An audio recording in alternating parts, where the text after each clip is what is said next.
Hello డిజిటల్‌లో. మీకనేది ఈ విషయం తెలుసా?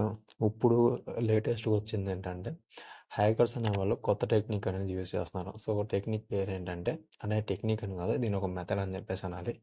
ఈ మెథడ్ పేరేంటంటే, harvest now and decrypt later. అంటే దీని అర్థం ఏంటంటే, ఇప్పుడు డేటాననేది సమకూర్చుకొని, దాని తర్వాత మే దాననేది డీక్రిప్ట్ చేయాలి. ఇది ఎందుకంటే, ఇప్పుడు ప్రెజెంట్ మనం యూజ్ చేసే సూపర్ కంప్యూటర్స్ ఏవైతే ఉన్నాయో ఈ ఈ యొక్క సూపర్ కంప్యూటర్స్ డీక్రిప్ట్ చేయలేని డీక్రిప్షన్ అంటే ఎన్క్రిప్షన్, డీక్రిప్షన్ అంటే మీకు తెలుసు అనుకుంటాను. సింపుల్‌గా చెప్పాలంటే, ఇప్పుడు మీరు వాట్సాప్ యూజ్ చేస్తున్నారు కదా! వాట్సాప్‌లో మీరు చూస్తే ఎండ్ టు ఎండ్ ఎన్క్రిప్షన్ అని చెప్పేసి ఉంటది. సో, మీ డేటాని వేరే వాళ్ళనేది ప్రాపర్ కీ లేకుండా చూడలేరు. అంటే ఇప్పుడు మీరు ఎవరికైతే సెండ్ చేస్తున్నారో వాళ్ళు తప్పించి, ఒకవేళ వేరే వాళ్ళు ఎవరైనా సరే ఆ మెసేజ్ చూసినా సరే అది డిఫరెంట్‌గా కనిపిస్తుంది. ఇప్పుడు హాయ్ అని పంపిస్తే వాళ్ళకి హాయ్ అని కనిపియదు.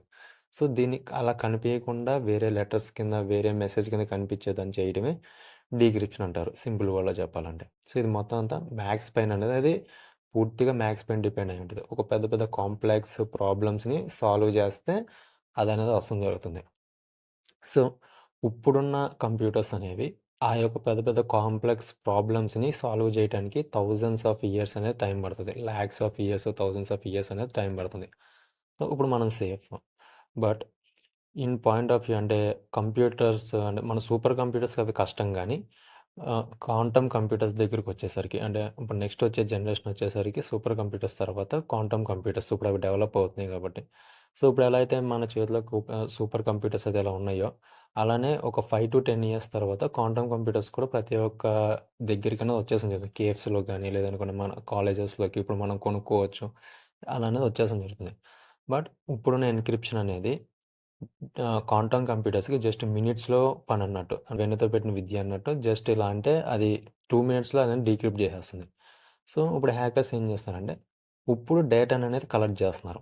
అంటే ఫర్ ఎగ్జాంపుల్ ఇప్పుడు చెప్పాలంటే 2026లో ఏవైతే ఎన్క్రిప్షన్స్ ఉన్నాయో స్ట్రాంగ్ ఎన్క్రిప్షన్స్ అవి 2030 2035కి క్వాంటమ్ కంప్యూటర్స్ వచ్చే టైంకి అవి చాలా వీక్. అంటే క్వాంటమ్ కంప్యూటర్స్ దాన్ని జస్ట్ సెకండ్స్‌లో లేకపోతే మినిట్స్‌లో అనేది దాన్ని డీక్రిప్ట్ చేసేస్తుంది. ఇప్పుడు ఫర్ సపోజ్ ఒక హ్యాకరు నా డేటా అంటే నా పర్సనల్ వీడియో అవ్వచ్చు, లేదనుకుంటే నా పర్సనల్ ఫోటోస్ అవ్వచ్చు, నా ఇంటి ప్రాపర్టీస్ అవ్వచ్చు, లేదనుకుంటే ఏదైనా ఒక దాన్ని స్టీల్ చేసి ఆడిప్పుడు వాడి యొక్క లోకల్ సర్వర్‌లో దాన్ననేది ప్రిజర్వ్ చేసుకుంటాడు. దాచిపెట్టుకుంటాడు. ఇప్పుడు వాడు అంటే ప్రెజెంట్ 2026, 2027లో ఆ డేటాననేది చూడలేడు. ఎందుకంటే ఎన్‌క్రిప్ట్ అయింది కాబట్టి ఇప్పుడున్న సూపర్ కంప్యూటర్స్ దాన్ని డీక్రిప్ట్ చేయలేవు కాబట్టి ఇప్పుడు చూడలేడు. బట్ ఆఫ్టర్ ఒక 5-10 ఇయర్స్ తర్వాత క్వాంటమ్ కంప్యూటర్స్ వచ్చిన తర్వాత ఆ డేటా అనేది డీక్రిప్ట్ చేసి ఆ యొక్క డేటాని నాకు ఎగనెస్ట్‌గా వాడే అవకాశం ఉంది. సో, అంటే అప్పుడున్న సర్కమ్‌స్టాన్సెస్ ప్రకారం ఎలా యూజ్ చేస్తారని తెలీదు. సో, ఇప్పుడు హ్యాకర్స్ యూజ్ చేసే మెథడ్ ఏంటంటే, harvest now and decrypt later అనే యొక్క మెథడ్‌ని యూజ్ చేస్తడం జరుగుతుంది. సో, ఇప్పుడు కొన్ని ఆర్గనైజేషన్స్ అనేవి ఉన్నాయి.